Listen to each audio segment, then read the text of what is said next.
너는 일어나 시돈에 속한 사르밧으로 가서 거기 머물라. 내가 그곳 과부에게 명령하여 네게 음식을 주게 하였느니라. 그가 일어나 사르밧으로 가서 성문에 이를 때 한 과부가 그곳에서 나뭇가지를 줍는지라. 이에 불러 이르되 청하건대 그릇에 물을 조금 가져다가 내가 마시게 하라. 그가 가지러 갈 때 엘리야가 그를 불러 이르되 청하건대 내 손에 떡 한 조각을 내게로 가져오라. 당신의 하나님 여호와께서 살아계심을 두고 맹세하노니 나는 떡이 없고 다만 통에 가루 한 움큼과 병에 기름 조금뿐이라. 내가 나뭇가지 둘을 주어다가 나와 내 아들을 위하여 음식을 만들어 먹고 그 후에는 죽으리라. 두려워하지 말고 가서 내 말대로 하려니와 먼저 그것으로 나를 위하여 작은 떡 한 개를 만들어 내게로 가져오고 그 후에 너와 네 아들을 위하여 만들라. 이스라엘의 하나님 여호와의 말씀이 나 여호와가 비를 지면에 내리는 날까지 그 통의 가루가 떨어지지 아니하고 그 병의 기름이 없어지지 아니하리라 하셨느니라. 그가 가서 엘리야의 말대로 하였더니 그와 엘리야와 그의 식구가 여러 날 먹었으나 여호와께서 엘리야를 통하여 하신 말씀같이 통의 가루가 떨어지지 아니하고 병의 기름이 없어지지 아니하니라. 성도 여러분, 안녕하세요. 하나님의 사랑과 평안이 우리 사순절을 보내고 있는 세교회 각 가정과 우리 성도님들의 삶에 가득하고 충만하게 임하시기를 주님의 이름으로 축원드립니다. 오늘은 3월 19일 목요일입니다. 벌써 26번째 날이 되었고요. 오늘의 주제는 섬김, 주님께 섬김을 드림이라는 주제로 함께 말씀의 은혜를 나누기를 원합니다. 오늘 본문의 말씀은요, 열왕기상 17장 9절에서 16절까지의 말씀이고요.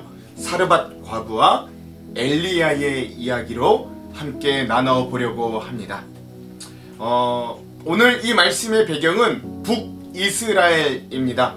안타깝게도 이 북이스라엘의 시대 중에서도 가장 악한 왕이 다스리는 아합이 다스리던 시대의 상황이 오늘 본문의 배경입니다.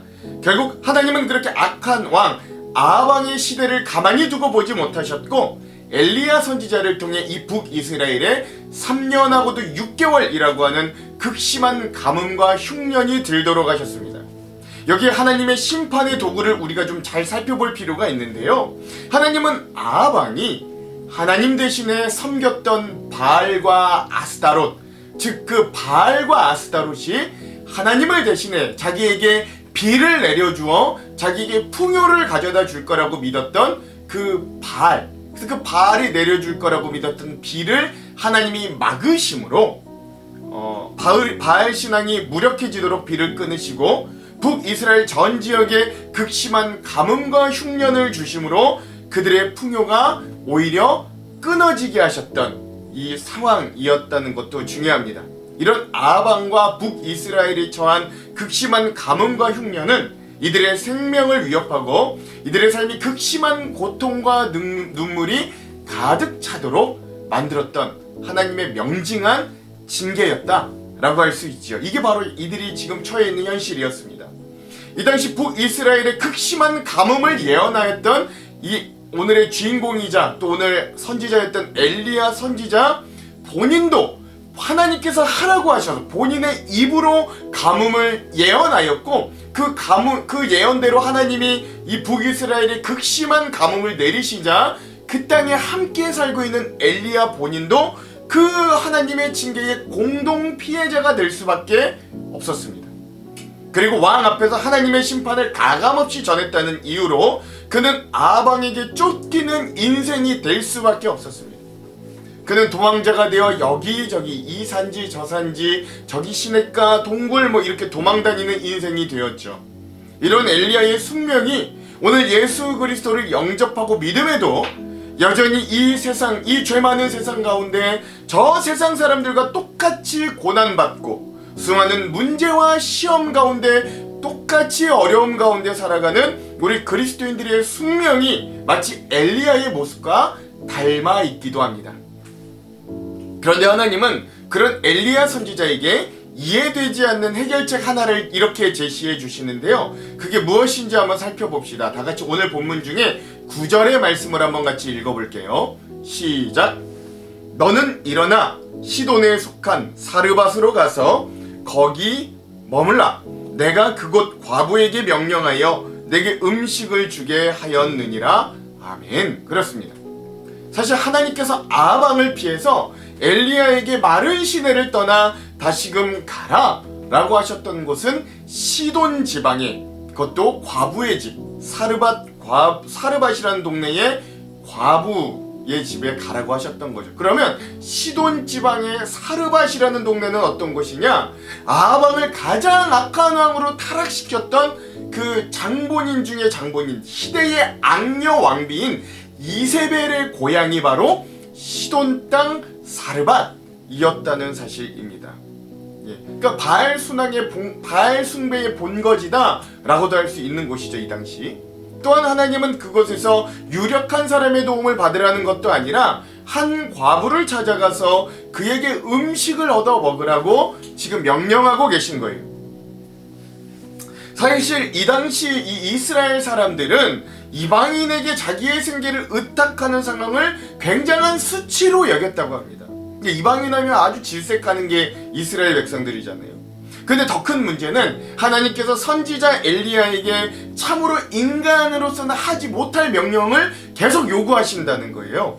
그건 바로 자신의 예언으로 의해서 찾아왔던 이 근동의 극심한 기근으로 인해 이 가정, 이 과부의 가정도 극심한 어려움에 처하다가 결국 마지막 한 끼를 그 자기에게 남은 아들과 함께 나눠 먹고 이제 죽기를 작정하였던 여인에게 가서 그 마지막 식사를 뺏어 먹으라는 하나님의 명령이 이 마지막 명령이었기 때문입니다. 이 엘리사 선지자는요, 근데 놀랍게도 하나님의 명령에 순종하고 그 하나님의 명령대로 그 사르밧 과부 그리고 그 과부의 아들이 마지막으로 함께 먹고 죽으려고 하는 그 한 끼를 자기에게 가져오라 라고 말하는 거죠. 그리고는 믿을 수 없는 하나님의 약속도 이렇게 더하여 주십니다. 다같이 오늘 본문의 13절과 14절의 말씀도 한번 함께 읽어볼게요. 시작.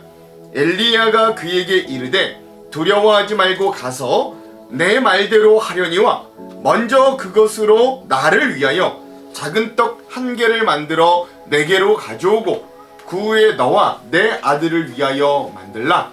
이스라엘의 하나님 여호와의 말씀이 나 여호와가 비를 지면에 내리는 날까지 그 통의 가루가 떨어지지 아니하고 그 병의 기름이 없어지지 아니하리라 하셨느니라. 아멘. 그렇습니다. 자, 여러분 이 상황을 한번 상상해 봅시다. 북이스라엘뿐만 아니라 그 주변에 있는 이방 땅 시돈도 이 하나님의 극심한 가뭄이라는 징계를 벗어나지 못하였습니다. 그리고 그것도 극심한 흉년으로 모두가 굶주림 가운데 고통을 당하고 있던 상황이었습니다. 엘리야 선지자가 이 과부에게 그 마지막 떡 한 조각을 달라던 그 요청에 과부는 뭐라고 대답했냐면, 이거 뭐냐면 이 한 움큼 남은 밀가루와 이 얼마 남지 않은 이 기름을 가지고 내가 아들과 함께 마지막 만찬으로 먹고 죽으려고 결심했던 아주 소중한 우리의 마지막 만찬 밀, 그러니까 식사 음식 재료입니다 라고 이야기했다는 거예요. 근데 그럼에도 불구하고 엘리야 선지자는 그런 상황에서도 그 과부에게 그 떡 한 개를 가져와 자기에게로 가져오라고 이야기하는 거예요. 도대체 하나님과 엘리야 선지자는 왜 이렇게까지 잔인할까요? 굳이 마지막 남은 그 과부의 떡 한 조각마저 뺏어 먹어야 그 속이 과연 후련해질까요? 만약 여러분이 시돈 지방의 이 사르밧 과부였다면 이런 얼토당토하는 요구를 하는 엘리야 선지자가 과연 어떻게 보이시겠습니까? 그가 하는 나에게 이 떡을 마지막으로 준다면 밀가루통에 밀가루가 떨어지지 않고 기름통에 기름이 마르지 않을 거라는 그 말이 완전한 사기꾼처럼 보이지 않았겠어요? 그의 말을 어떻게 믿겠습니까? 그리고 지금 그들의 수중에 있는 이 마지막 밀가루와 기름이 어떤 의미인지를 구구절절 말했는데 어떻게 그걸 염치 없이 끝까지 달라고 해요? 그런데 놀라운 건 이 사르밧 과부의 반응인데요. 15절의 상반절에 그 여인의 반응이 이렇게 나타납니다. 그가 가서 엘리야의 말대로 하였더니. 아멘. 그렇죠. 이 여인은 놀랍게도 이스라엘 백성도 아니었습니다. 그녀는 바알 신앙의 본거지인 이 시돈 지방에 사는 이방인, 그것도 이 당시 남자들보다 천하게 여겨졌던 과부이자 여인이었습니다. 뭐 지금도 그렇다는 게 아니고 죄송합니다. 이 당시가 여인들과 과부의 대접이 그랬다는 거예요. 근데 그녀는 어디서 온지도 모를, 그리고 심지어 거짓 꿀을 나타난 한 사내 예언자의 말에 담긴 하나님의 약속을 진실로 믿습니다. 그리고 그녀는 너무나도 소중한, 어쩌면 아들과 자신이 이 인생에서 마지막 한 끼 식사가 될지 모를 그 재료를 가지고 엘리야 선지자를 위해 떡을 만들고 섬겨드립니다. 사랑하는 성도 여러분, 오늘 우리가 이 부분에 대해 한번 집중적으로 보시기를 간절히 소망합니다. 이 이방인 과부의 결단과 그녀가 하나님을 믿는 대가로 내놓았던 이 섬김의 모습을 주목해 보시기 바랍니다. 이처럼 오늘 우리의 믿음에는 때론 심각한 자기희생과 섬김의 희생이 필요합니다. 그게 나에게 있는 마지막 것이라고 할지라도 말인 거죠. 제자인가 팬인가? 라고 하는 책을 저술했던 카일 알들먼 목사님이요, 그 책에서 그런 성도들의 헌신에 대해 이렇게 말합니다. 우리가 신앙생활을 하면서 예수의 팬으로 활동하면 잃을 게 없지만 제자의 길에는 비싼 가격표가 붙어있다. 그 누구도 대가 없이 예수를 따를 수는 없다. 성경 곳곳에서 우리는 그 대가를 확인할 수 있다. 모세는 하나님을 따르기 위해 무시무시한 바로왕 앞에 서야 했다. 노아는 하나님을 따르기 위해 뭇사람의 조롱을 견뎌가며 방주를 지어야 했다. 다니엘은 하나님을 따른 죄로 사자굴에 던져져야 했다. 아무도 보지 않는 밤에만 예수님을 따르는 것은 진정한 제자의 모습이 아니다. 진정한 제자라면 밤낮으로 예수님을 따라야 하고, 그러려면 손해를 볼 수도 있다. 이 글이 마음에 참 와닿는데요. 여기 참으로 심오한 복음의 진리가 담겨져 있습니다. 우리가 믿는다고 하면서 그 믿음에 대한 대가를 싫어하면 그건 정말 믿으려는 것보다는 어쩌면 그 믿음을 통해 나의 욕망을 실현하려고 하는 게 더 가까운 모습일지도 모르겠습니다. 물론 저는 목사로서 믿음이 아예 없는 것보단 그래도 차라리 그렇게라도 믿는 게 더 좋겠다고 생각하지만, 그럼에도 우리가 믿음의 대가를 받아들여서 진짜 믿음의 바다로 뛰어드는 용감한 또 다른 한 사람들의 사르밧 과부가 되시기를, 그렇게 도전해보는 사순절이 되기를 전 주님의 이름으로 축원드립니다. 이런 사르밧 과부의 믿음의 행동에 대해서 주석에서 이렇게 평가하더라고요. 은혜와 도전이 되어서 함께 나누기를 소망합니다. 사르밧 과부가 하나님을 신뢰하고 그의 말씀이 그대로 이루어질 것을 확신했음을 우린 이 장면을 통해 알 수 있다. 이로써 사르밧 과부는 비로소 하나님을 경외한 것이다. 이전까지 그녀는 하나님을 단지 엘리야나 이스라엘의 신으로만 인식했을 뿐이었다. 그러나 그녀에게 하나님은 더 이상 엘리야나 이스라엘만의 하나님이 아니라 그녀 자신의 하나님이 된 것이다. 이처럼 믿음에는 과감한 결단이 요구된다. 하나님의 약속이 비록 불확실하고 미래에 이루어질 일이라고는 하나 그것을 믿고 전폭적으로 신뢰할 때 그의 삶에는 엄청난 변화가 일어나는 것이다. 아멘. 그렇습니다. 사랑하는 성도 여러분, 하나님은 우리에게 좋은 것을 예비하고 계신 분이심을 여러분 믿어 의심치 않기를 바랍니다. 하나님은 우리의 눈에 보이지 않고 우리의 오감에 잡히지 않을 뿐이지만, 그러나 여전히 그분은 이미 착한 일을 시작하고 계시고, 또 우리의 때는 아니라고 할지라도 하나님의 때에 그 카이로스에 우리를 온전하게 하실 구원을 준비하고 열심히 지금도 일하고 계시는 분이 하나님이심을 우리가 믿고 고백하기를 바랍니다.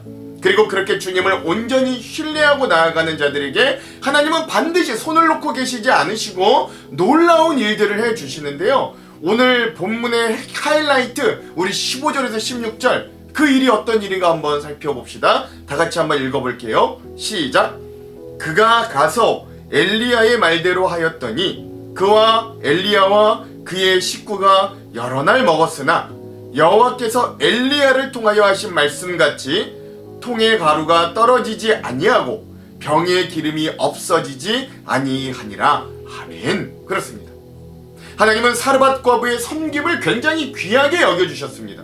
가장 어려운 상황에서도 하나님을 신뢰하며 섬김을 선택한 그녀의 믿음과 섬김을 귀하게 여겨주셨다는 거예요. 이런 그녀의 섬김은 하나님의 무한한 공급을 경험하는 통로가 되었고, 개인적으로도 하나님의 기적을 맛보는 복된 인생이 되는 그런 일들로 나아가게 된 거죠. 나아가 후에 그녀의 아들이 죽었을 때도 하나님은 엘리야 선지자를 통해 그 아들이 다시금 살아나는 생명의 기적마저 베푸셨다는 것도 우리는 잘 압니다. 이 사르밧 과부의 섬김과 닮은 우리 이야기가 한국 교회사에서도 전해 내려오는데요. 연세대학교 초대 총장을 지내셨던 고 백낙준 박사님의 가문, 그의 아버지 백사겸 영수님의 이야기가 그래요. 구한말 평안도 정주 지역에 백사겸 영수, 지금으로 치면 장로라고 하는 직분인데요. 그 영수라고 하는 굉장히 독실한 신앙인이 계셨다고 합니다. 신실한 분이었대요. 그는 깊은 신앙을 가지고 있었지만 안타깝게도 부유한 사람이 아니라 가난한 나무꾼으로 살고 있었다고 합니다.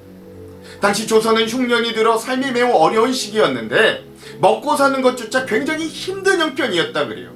그러던 어느 날 이 백사겸 영수의 마음속에 한 가지 간절한 신앙의 소원이 하나 생겼다고 합니다. 그게 뭐냐? 우리 마을에도 하나님을 예배하는 번듯한 예배당을 세우고 싶다 라고 하는 이 간절한 마음이 있었던 거죠. 근데 현실은 너무 어려웠던 거예요.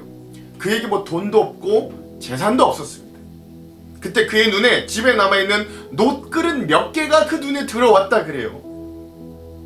그런데 여러분, 이 당시에 놋그릇이라는 게 단순한 그릇이 아닙니다.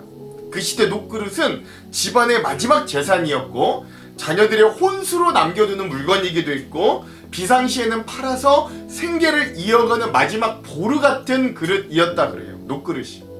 그는 아내와 함께 기도하면서 고민했어요. 그리고 결국 이렇게 결단했다고 합니다. 우리가 굶더라도 하나님의 집을 먼저 세우자.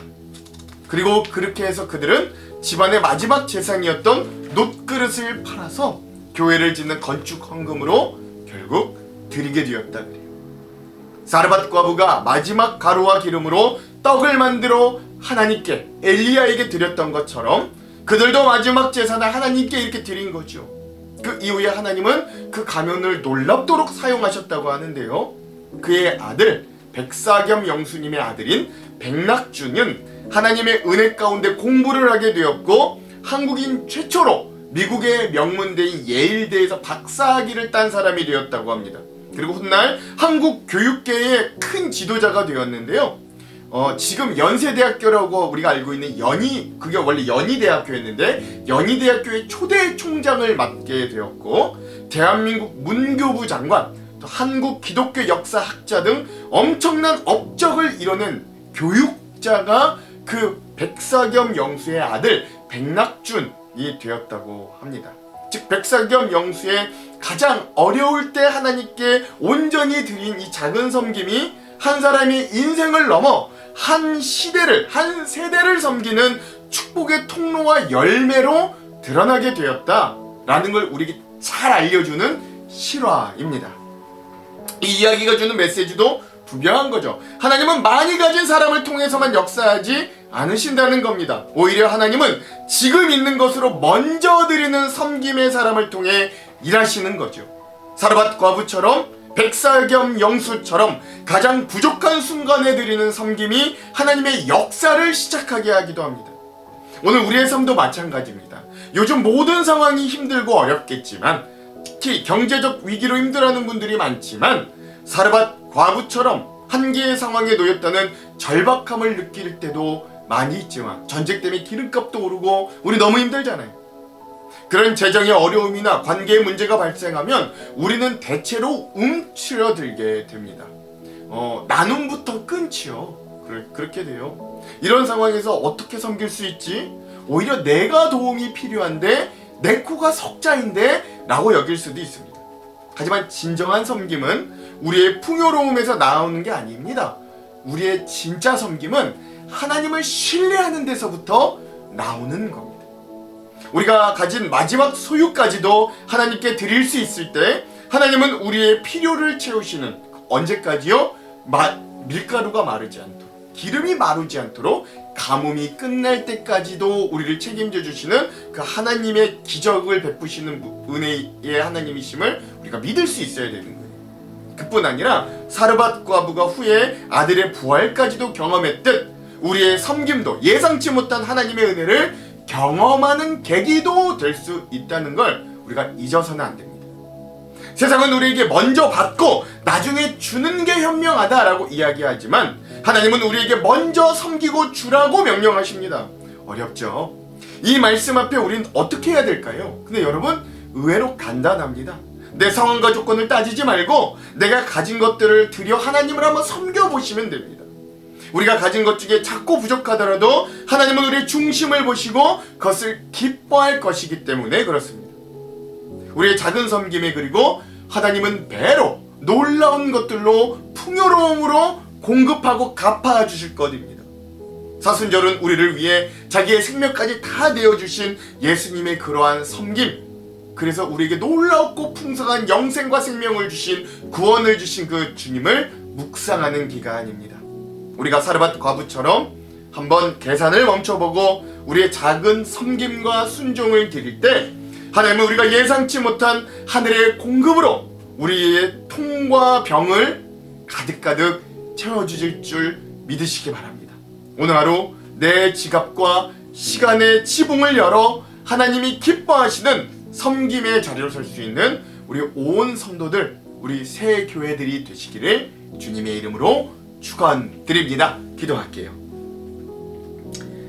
우리에게 풍성함으로 채우시는 하나님, 오늘 사르밧 과부의 결단을 통해 우리의 인색함과 계산적인 믿음을 주님 앞에 회개하고 내어놓습니다. 여유가 생기면 섬기겠다고 미뤄왔던 우리의 어리석음을 용서하여 주시옵소서. 믿음 없음을 용서하여 주시옵소서. 비록 우리 통에 가루가 한 움큼밖에 없다 할지라도 주님의 약속을 믿고 먼저 내어놓는 용기와 믿음도 주시옵소서. 우리가 작은 섬김을 실천할 때 우리의 삶의 연장에 마르지 않는 기름의 은혜를 부어 주시옵소서. 그렇게 하실 주님 기대하며 예수님 이름으로 기도드립니다. 아멘. 오늘은 이 영상 이후에 강찬님의 섬김 찬양을 듣고 이 영상을 마무리하도록 하겠습니다. 그럼 사랑하는 성도 여러분, 오늘 하루도 그 사랑에 응답하라. 헌신과 자기 부인의 삶으로 용감히 뛰어드는 그런 충만한 하루 되시길 주님의 이름으로 축원드립니다. 사랑하고 축복합니다.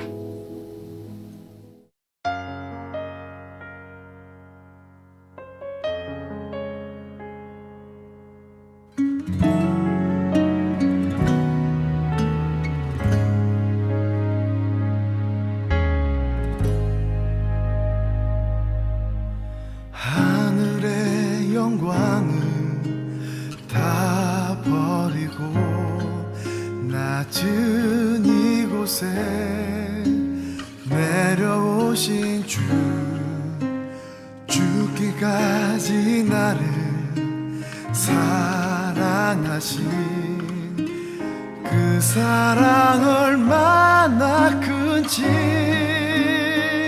우리가 높아지면 그가 낮추시리, 우리가 낮아지면 그가 높이시리. 하나님이 원하시는 세상으로 나 자신을 낮추는 섬김으로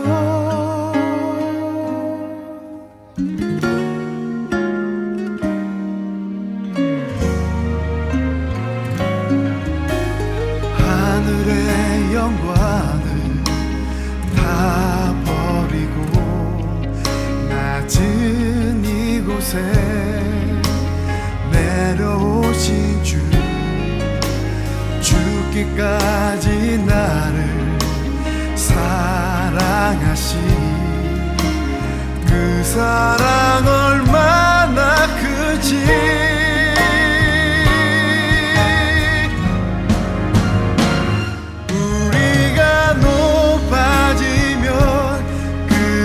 낮추시리, 우리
가지면